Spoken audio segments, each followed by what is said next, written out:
Aujourd'hui, le marché présente un sentiment plutôt positif. Lorsqu'on regarde les boules, on se rend compte que le marché a monté pratiquement dans les 10%. En regardant aujourd'hui les bulles des différentes cryptos, on voit qu'on a FET qui a pris 11%, BIM a pris 12%, SX a pris 11%, Floki 15%.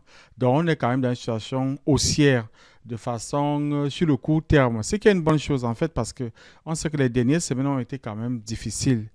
Donc, lorsqu'on regarde de façon générale le marché, on se rend compte que le Bitcoin est maintenant à 60 000. Rappelez-vous que dans les deux dernières semaines, on était autour de 57, 58, 59, 57, 58, 59. Donc là, on est à 60, on est même monté jusqu'à 61 000 à un moment donné.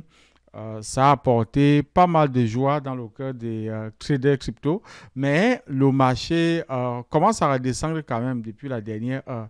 Mais de façon générale, on est dans un sentiment positif du marché aujourd'hui. Bitcoin 60 000, Ethereum 2621, BNB 585, Solana 142. Donc, on est dans le côté positif du marché. Si tu regardes par exemple BNB, on se rend compte que dans les derniers 24 heures, BNB a pris 6,88%, ce qui est une très bonne chose en réalité. Donc, mais les nouvelles restent mitigées de toutes les façons. Il faut rester très conservateur. Il ne faut pas commencer à sauter de joie en pensant que voilà, le marché est vraiment en train de reprendre comme on l'avait sur Twitter. Beaucoup de gens commencent à s'exciter, mais moi je pense qu'il faut rester très prudent.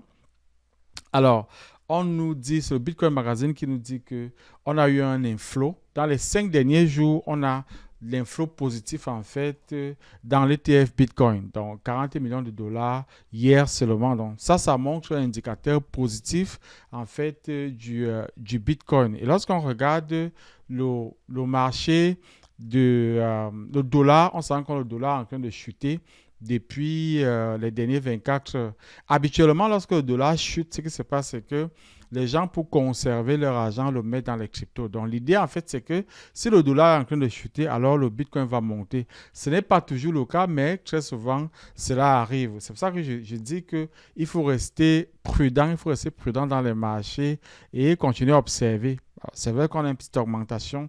Donc, si vous avez acheté à 57 000, 60 000, c'est pas mal. C'est quoi? 3-4%, c'est pas mal pour cette situation du marché-ci là. Alors, BlackRock fait encore des nouvelles. BlackRock a surpassé Grayscale en termes de Digital Asset Manager, donc gestionnaire d'actifs numériques. BlackRock est passé devant Grayscale. C'est une grande nouvelle parce que ça veut dire que BlackRock prend vraiment le contrôle des actifs numériques. Est-ce que c'est une bonne chose? Ce n'est pas une bonne chose. On ne sait pas. Tout ce qu'on sait, c'est que on va subir en fait les effets de ces grandes entreprises-là. On a besoin de ces grands gestionnaires d'actifs dans le monde des cryptos. Donc, ce n'est pas une mauvaise chose. On verra ce que ça va donner sur le long terme. Juste, ce qu'il faut faire, c'est apprendre à naviguer la vague avec ces grands joueurs-là. Maintenant qu'on a découvert que le prix évolue entre 57 et 60 000. Ça veut dire que s'il descend à 58, 57 000, c'est peut-être le moment d'acheter. Et quand il remonte à 60 000, peut-être vendre. En attendant que le marché reprenne. Nous sommes encore en été. C'est vrai qu'on est en train de sortir de l'été. On tend vers la fin du mois d'août. Donc, on va voir le marché commencer à bouger positivement, on l'espère, dans les semaines à venir.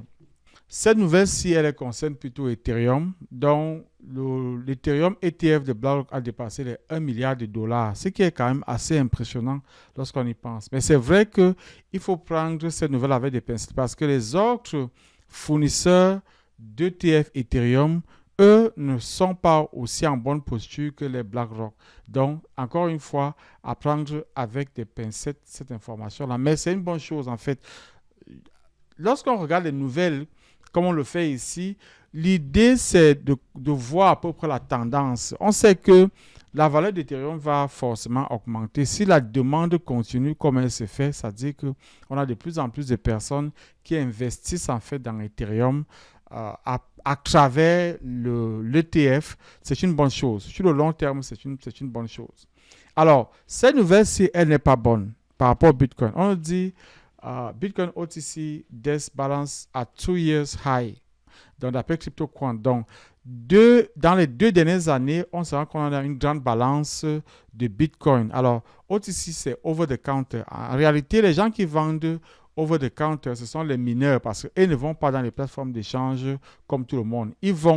Ils proposent leur Bitcoin et puis les plateformes d'échange centralisées vont acheter, ou alors les grands investisseurs comme BlackRock, Grayscale, VanEck vont acheter à un prix prédéfini. Donc, ce n'est pas au prix du marché, c'est au-dessus de la table. Ça veut dire qu'on s'entend sur un prix et puis on fait la transaction. Et puis, c'est des grandes quantités. Donc, plus on voit les mineurs vendre leur Bitcoin, plus ce n'est pas un bon signe parce qu'on parle toujours de la loi de l'offre et la demande.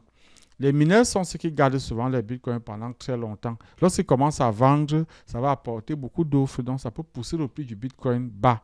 Donc, ne serons pas surpris, encore une fois, de voir le prix du bitcoin redescendre autour de 58, 57, peut-être 55 000, on le dit ici depuis des semaines, et on pense que ça va arriver avant de voir la montée qui va arriver, peut-être au mois de septembre, au mois d'octobre, on verra le prix redescendre.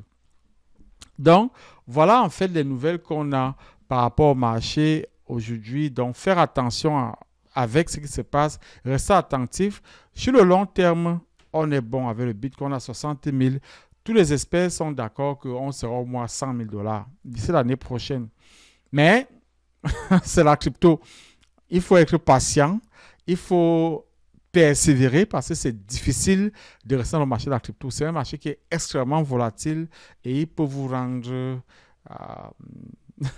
un peu de mauvaise humeur, on va le dire comme ça, là, parce qu'on ne sait pas exactement à quoi s'attendre. Donc, il faut savoir apprendre à naviguer la vague de ces marchés-là. Mais sur le long terme, c'est un bon deal. Alors, très rapidement, on va regarder nos différentes cryptos. Là, c'est notre liste qu'on a commencé à bâtir. Elle est toujours d'actualité dans la liste des cryptos qui sont en solde. Donc, en solde aujourd'hui, on va présenter 2 cryptos. On a Hedera. Donc, Hedera, c'est HBAR, en fait. Donc, HBAR, le ticker. Donc, ça, c'est Hedera. Le prix en ce moment, c'est 0,05. On attend Hedera à 0,13. Ça, c'est son prix au mois de mars, lorsqu'on a eu la dernière hausse des prix dans le marché des cryptos. Donc, on attend à 0,13. Donc, un peu plus de 100% pour Hedera. À côté de Hedera, donc, on a un autre token qui est en ce moment en solde. Il s'agit de Render. Render en ce moment est à 5,02 $. On attend Render à 10 $. C'est le prix auquel on attend Render. Donc ça, c'est pour ce qui est des tokens qui sont en solde. Dans notre radar aujourd'hui, on a découvert DexNet. DexNet en ce moment à 0,04 $. Capitalisation du marché, 1 million de $. Donc c'est une plateforme d'échange décentralisée qui commence à faire parler d'elle. Donc, dès que c'est sorti de notre radar, on vous le présente. Et à côté de DexNet, on a eu Drift. Drift aussi, qui est apparu dans notre radar aujourd'hui. Drift, la valeur aujourd'hui, pendant qu'on fait cette vidéo, est de 0,5 $. Capitalisation boursière, 102 millions de $. Donc, voilà tout pour l'actualité crypto d'aujourd'hui. Je vous vois demain pour une nouvelle vidéo.